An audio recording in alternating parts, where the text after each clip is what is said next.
So ఎన్ని comments వస్తున్నాయి, ఎన్ని పొగడ్తలు వస్తున్నాయి, 2000 మంది పొగుడుతున్నారు, 2 లక్షలు 20 లక్షల మంది చూస్తున్నారు. సో రేషియో ఆఫ్ కమెంట్స్ వచ్చి కానీ వ్యూవర్షిప్ అంటే నువ్వు ఎక్కడికి వెళ్ళినా నిన్ను గుర్తుపట్టి మీరు పెళ్లివారు మండి చేశారు కదా, దట్ ఈస్ అప్రిసియేషన్ ఓన్లీ. అంటే మీరు బాగా చేస్తారు, కిందన అక్క నువ్వు బాగా చేస్తావన్న ఒక కమెంట్ పెద్ద డిఫరెన్స్ మేక్ చేయకపోవచ్చు. 20 లక్షల మంది చూస్తున్నారు, నువ్వు పెట్టిన వెంటనే ఇంతమంది నచ్చుకుంటున్నారు. సో నీ సోషల్ మీడియాలో కింద 20 కమెంట్లు రావచ్చు, నీకు ఫాలోవర్స్ నేను ఇష్టపడకపోతే నేను ఫాలో అవ్వరు కదా. లైక్ చేయడం, కమెంట్ చేయడం కాదు, అంటే నిన్ను అడార్ చేస్తున్నారు కాబట్టి they following your work, they following you personally. బయట నిన్ను చూసినా సరే నువ్వు ఇక్కడ సెకండ్ దగ్గర ఇచ్చిన ఈ ఎక్స్ప్రెషన్ బాగుంది అంటే ఎందుకంత చేస్తున్నారు అంటే because they liking it, that is appreciation only. Virajita, ఒక 5 years ముందు యూట్యూబర్గా అప్పుడే ఇనిషియల్గా స్టార్ట్ చేసి ఈ 5 yearsలో కొంచెం సక్సెస్ గెయిన్ అయ్యి ఈ మధ్య కాలంలో కొంతమంది YouTubers as well as influencers అని కూడా చెప్పొచ్చు, కెరీర్ చాలా స్పాయిల్ చేసుకుంటున్నారు. ఇది చూసిన పెద్దవాళ్ళు కానీ బయట కొంచెం పలుకుబడి ఉన్న వాళ్ళు లేకపోతే జీవితంలో సెటిల్ అయిన వాళ్ళు ఏమన్నారంటే వీళ్ళకి ఏజ్ మెచ్యూరిటీ రాకముందే సక్సెస్ చూసేశారు, డబ్బులు చూసేశారు, అది ఏం చేయాలో తెలియక విపరీత ధోరణిలోకి వెళ్ళిపోయి ఇలా కెరీర్ లైఫ్ కూడా స్పాయిల్ చేసుకుంటున్నారు అంటున్నారు.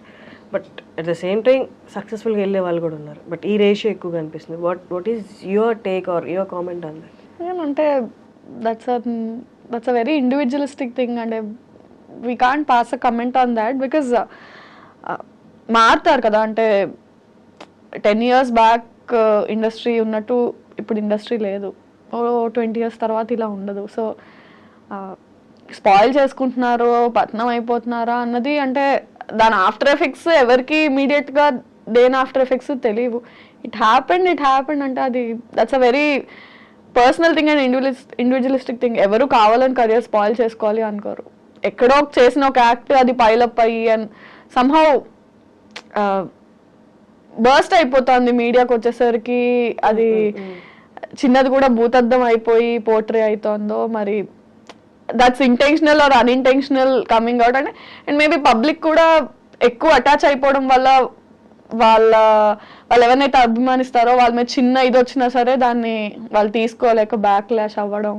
అగైన్ అంటే it's a very personal. But ఈ పబ్లిక్గా ఉన్నప్పుడు, పబ్లిక్గా వాళ్ళు విజిబుల్గా ఉన్నప్పుడు, వాళ్ళ వర్క్ విజిబుల్గా ఉన్నప్పుడు డూ యూ థింక్ అంటే వాళ్ళు ఎక్స్ట్రా కాన్షియస్గా ఉండాలి? దట్స్ వాట్ అంటే సీనియర్ యాక్టర్స్ కానీ ఈ ప్రొఫెషన్ ఎప్పటి నుంచో ఉన్న వాళ్ళు చేస్తున్నారు. అది వాళ్ళు ఇంకొక కొంచెం ఎక్స్ట్రా ఉండాలి కేర్ తీసుకుంటారు ఐడియల్లీ. బట్ అంటే ఇట్స్ బోత్ వేస్. అంటే the person has to be extra careful because there is too much attention on you.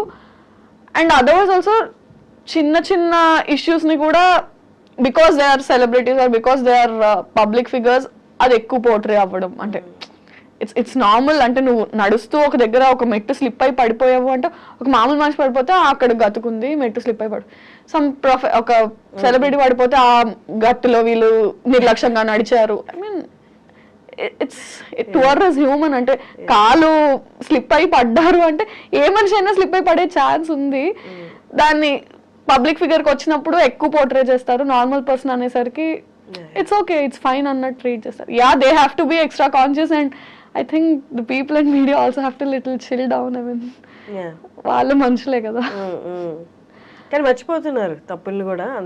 ఎంత స్పీడ్గా పాపప్ అవుతున్నాయి అవన్నీ డైల్యూట్ అయిపోతుంది. somehow పబ్లిక్ తో డైల్యూట్ అయిపోతుంది. కానీ వాళ్ళ పర్సనల్ లైఫ్స్ లో వాళ్ళ ఫ్యామిలీస్ మీద పడిన ట్రామా 4 రోజులే రచ్చ ఉండొచ్చు. బట్ ఆ 4 రోజులు ఫ్యామిలీ కానీ ఆ మనిషి కానీ పడిందంతా వీళ్ళు 4 రోజులు అయ్యాక మర్చిపోతారు. Today's news paper tomorrow's waste paper అన్నట్టు ఉంటారు. కానీ ఆ ఫ్యామిలీ అండ్ ఆ పర్సన్ గో త్రూ అయింది సమ్ ఇయర్స్ టుగెదర్, వాళ్ళు అది క్యారీ చేస్తారు.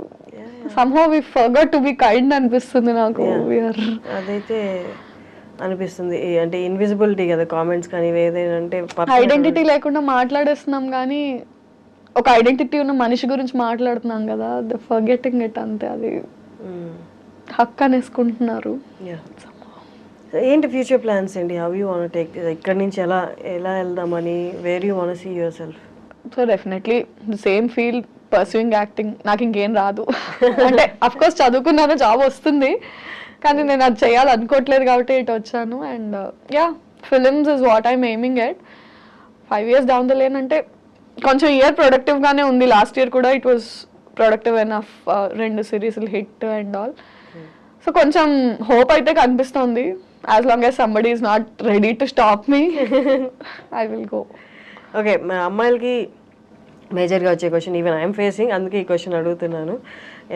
ఎవరు ఎక్సెప్షనల్ కాదు కాబట్టి, పెళ్ళి ఎప్పుడు?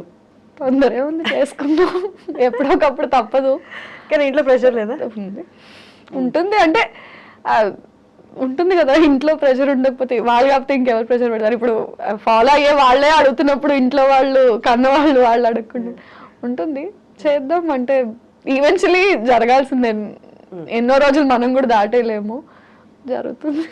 కానీ ఈ ఇండస్ట్రీలో ఉన్నారంటే చాలా మంది అనుకుంటారు, పొద్దున్న లేస్తే ఈవినింగ్ పడుకునే వరకు ఫోన్ నిండా ప్రపోజల్స్ అని అనుకుంటారు. కానీ it's completely opposite actually. But అంటే వాట్ ఈస్ యువర్ ఒపీనియన్? మీకు అంటే ప్రపోజల్స్ అంటే what do you consider as proposal? I love you is not a proposal.